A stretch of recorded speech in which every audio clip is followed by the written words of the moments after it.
yoo iji jaalate gara namaaf banamee nyaanni nyaatamu. Kitaaba kana qolluusaa gootota seenaa isaanii gara keessaatti dhahamuun beekamee jira. Giraafisiin yookiin immoo dizaayiniin qola kitaabichaa baay'ee nama gammachiisa. Gaafa fuula jalqaba kitaabichaa irratti warreen kitaaba kana gulaalan argina jechuudha.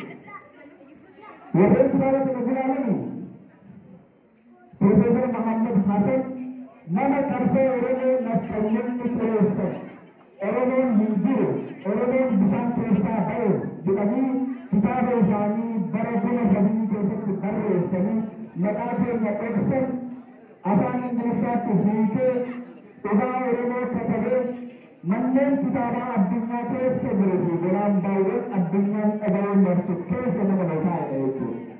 Namni kitaaba kana gulaala.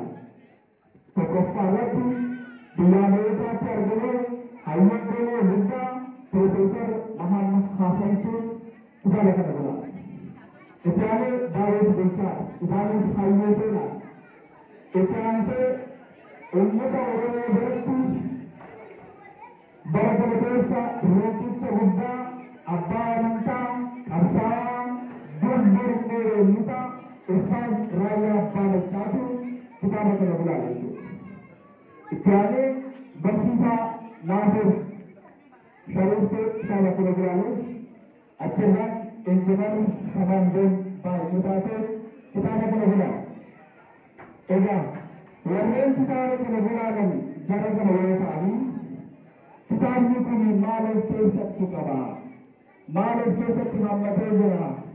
Jettanii gaafattan yoo ta'e kitaabicha dubbisan beekamata. Ani kitaabicha keessaa iddoon hawwate seenaa qalbii ta'e qabuu danda'e yookiin immoo uummanni Oromoo gabaabumatti dhaga'uu qaba jedhee kan hin yaadun waan xiqqoo qofa keessaa hiikuma. Isin immoo seenaa gootota shanan gibee seenaa keenya seenaa keessan kitaaba kana dubbisuudhaan akka bartan amanaama isin jira.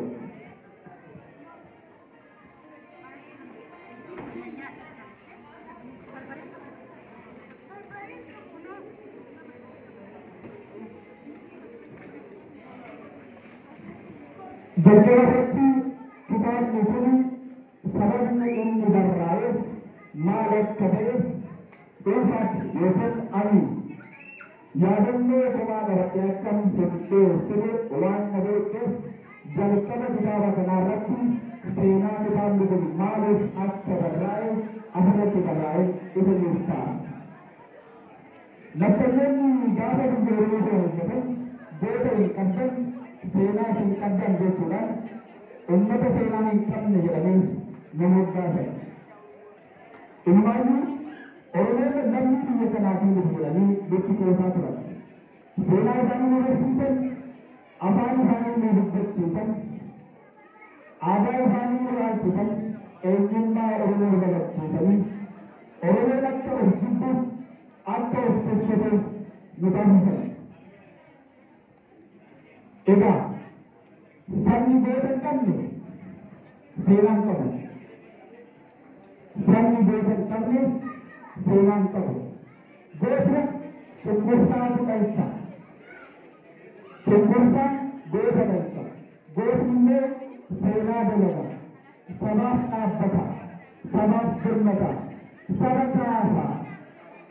Kanaafidha gootonni shanan jiran kallattii namatti himuu jiran ilmaan Oromoo daangaa hanga daangaatti wal cinaa dhaabanii bara Hayilasillaasee keessa Sanandaras bara Minilik keessa gaafa ilmaan Oromoo rakkatanii bakka itti socho'an dhalan mootonni mootummaa shanan jiree iddoodhuma jiran hundarraayyuu walitti birmatanii ummata Oromootiif walii ta'a.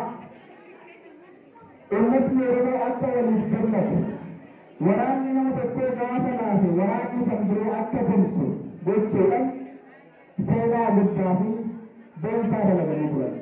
Mee seenaa farda tokko isinii taate jabina guddaati hangam ofitti deemummaa gootonni shanan giree qaban akka dhageessani. Bara Hayila Sillaasee mootiin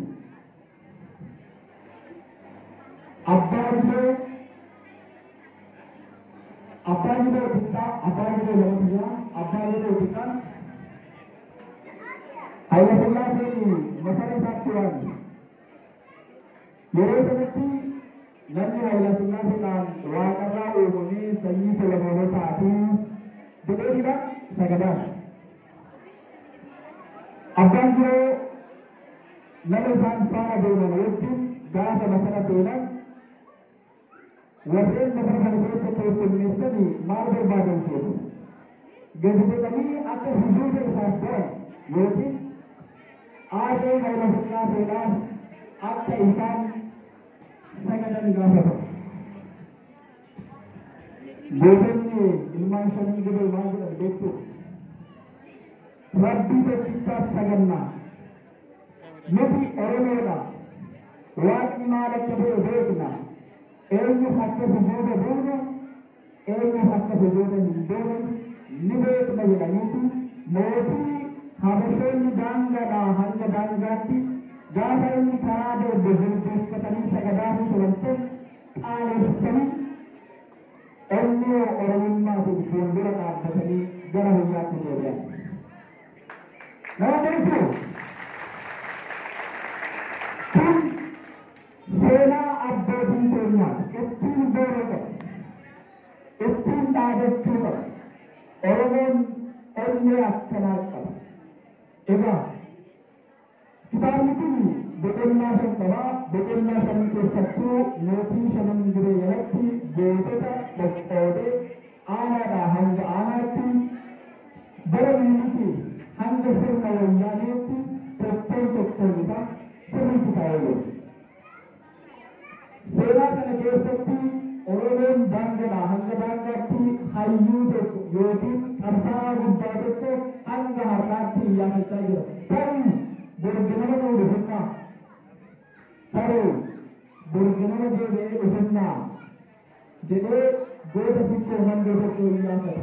Jaalarii gammadaa jedhee maqaa isaa ol kaasee waa. Gosa shanan giree keessa kulaasameetti keessattuu bara qilleensaa sanaa booda qabsaa'onni hedduun akka ba'anitti hafanii maatiin isaanii har'allee balbala eegu.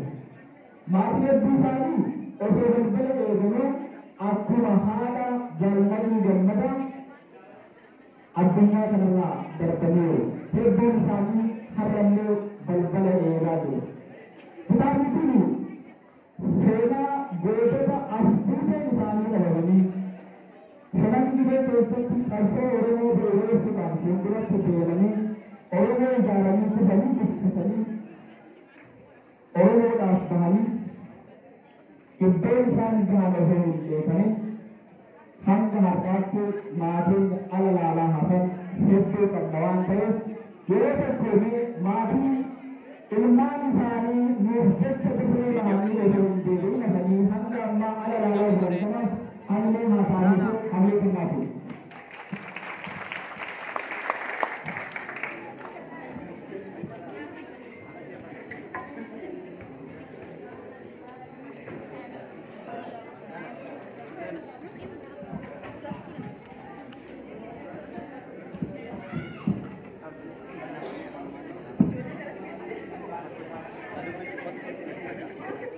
Seenaan akkuma siniin jedhe duratee lamaan deema.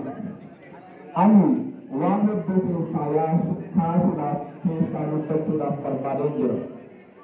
Egaa seenaan gosa shanan gibee kallattii nama kamiinuu akka bishaan laga yaa'uu seenaa jechoota miidhagaadhaan katabamee odeeffannoo dhugaarratti bu'uureeffamee as ga'edha.